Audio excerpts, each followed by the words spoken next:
আমরা যে বিষয়টা নিয়ে আজ আলোচনা করব সেটা হচ্ছে ইথানল। আর ইথানল এখন আমাদের দেশে সবচেয়ে কন্ট্রোভার্সিয়াল একটা বিষয়।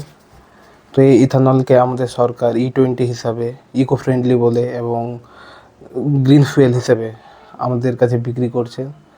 এবং এই ইথানল সাধারণত প্রডিউস হয় সুগার ক্যান, রাইস, কর্ন এসব প্রোডাক্ট দিয়ে।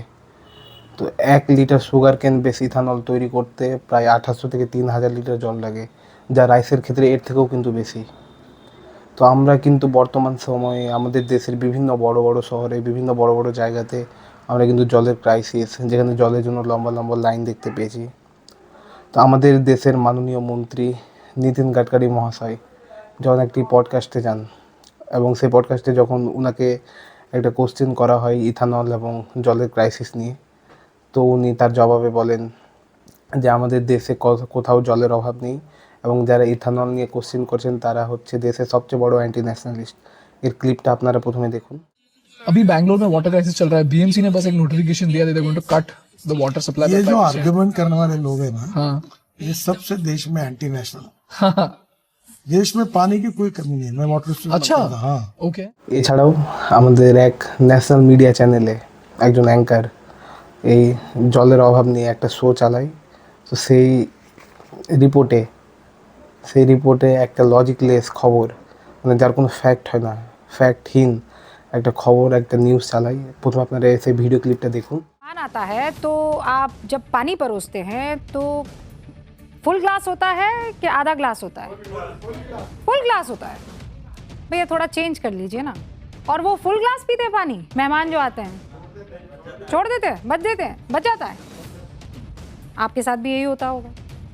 मतलब मेहमान आए, आपने पानी परोसा और उन्होंने एक घूंट पिया और पीकर छोड़ दिया। आपको पता है इससे कितने करोड़ लीटर पानी बर्बाद हो रहा है? आप जानते हैं? देश की आबादी के हिसाब से ये आंकड़ा पहुंच जाता है 70 करोड़ लीटर। मतलब मैं एक अंदाजा लगा रही हूँ। একজন ন্যাশনাল মিডিয়ার অ্যাঙ্কার কতটা লজিকলেস এবং ফ্যাক্ট ছাড়া খবর চালাতে পারে, যার জন্য আজ আমাদের দেশের মিডিয়ার অবস্থা তলানিতে গিয়ে ঠেকেছে।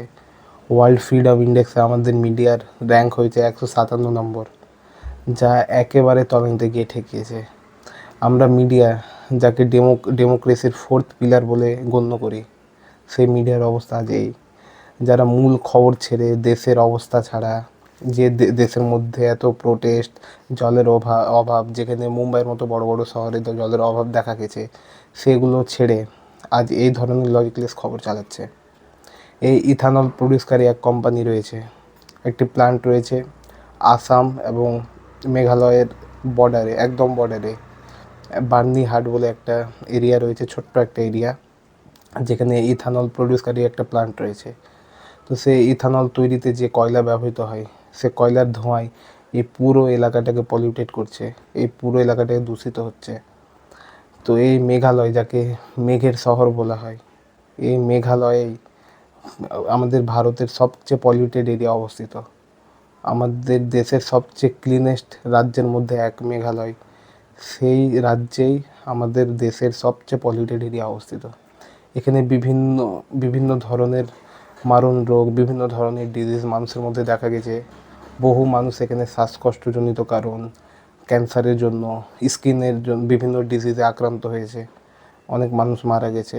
তো এই ধরনের কোনো নিউজ চ্যানেলে এই ধরনের খবর বা এই খবরগুলো আমরা দেখতে পারবো না। সবচেয়ে বড় একটা ফ্যাক্ট হচ্ছে যে ইথানল প্রডিউসকারী কোম্পানি সিয়ান অ্যাগ্রো, যেটা একটা ইথানল প্রডিউসকারী কোম্পানি, সেই কোম্পানির মালিক, সেই কোম্পানির কর্ণধার হচ্ছে আমাদের মাননীয় পরিবহন মন্ত্রীর পুত্র নিখিল গাডকারি মহাশয়ের। তো সেই সিয়ান অ্যাগ্রো লিমিটেড কোম্পানির 2024-25 ফাইন্যান্সিয়াল ইয়ারে যার রেভিনিউ ছিল 17 কোটি টাকা এবং প্রফিট ছিল 10 লক্ষ টাকা, সেই সিয়ান অ্যাগ্রো লিমিটেডের 2025-26 ফাইন্যান্সিয়াল ইয়ারে যার রেভিনিউ হচ্ছে 511 কোটি টাকা এবং প্রফিট হচ্ছে 52 কোটি টাকা, যার এই এক বছরের মধ্যে যার রেভিনিউ 665% এবং প্রফিট প্রায় 1900% গ্রোথ করেছে। একজন সাধারণ নাগরিক হিসাবে আমরা অবশ্যই চাই যে আমরা এক দূষণমুক্ত পরিবেশ পাই। আমাদের দেশে পেট্রোল ডিজেলের দাম কম হোক, কিন্তু যেটা আসল চিত্র হচ্ছে যে আমাদের দেশে থেকে যে সমস্ত দেশ পেট্রোল ডিজেল কিনে নিয়ে যায়, সেই সমস্ত দেশে কিন্তু পেট্রোল ডিজেলের দাম আমাদের দেশের তুলনায় কম। আমাদের দেশে E20 অর্থাৎ ইথানল মিশ্রিত তেল পেট্রোল বিক্রি হয়, সেখানেও কিন্তু 110 থেকে 112 টাকা লিটার পেট্রোল। বিভিন্ন জায়গায় বিভিন্ন রাজ্যে বিভিন্ন ধরনের প্রাইস। তো আমরা চাই যে কোনো পলিটিশিয়ান, কোনো মন্ত্রী নিজের ব্যবসায়িক স্বার্থে নিজের পকেট ভরার জন্য সাধারণ মানুষকে যে ভোগান্তিতে ভুগতে হচ্ছে সেই জিনিসগুলো বন্ধ হোক, আমরা এক দূষণমুক্ত পরিবেশ পাই। এই বার্নিহাট জায়গা যে একদম সবুজে ভরা জায়গা, মেঘালয়ের মতো জায়গা, সেই আমরা নেচার, আমাদের সবুজ যাতে আমাদের নষ্ট না হয় সেই জিনিসগুলো পদক্ষেপ নেয়। আমাদের মিডিয়া সেই লজিকলেস খবর না চালিয়ে সেই জিনিসগুলো সরকারের সামনে তুলে ধরুক, সরকারকে কোশ্চেন করুক। মানুষের সামনে ফ্যাক্ট তুলে ধরবো আমরা, এবং মানুষের আসল যে চিত্রটা সেটা আমরা তুলে ধরবো। তো ততক্ষণের জন্য ধন্যবাদ, আবার নেক্সট ভিডিওতে দেখা হবে। ধন্যবাদ।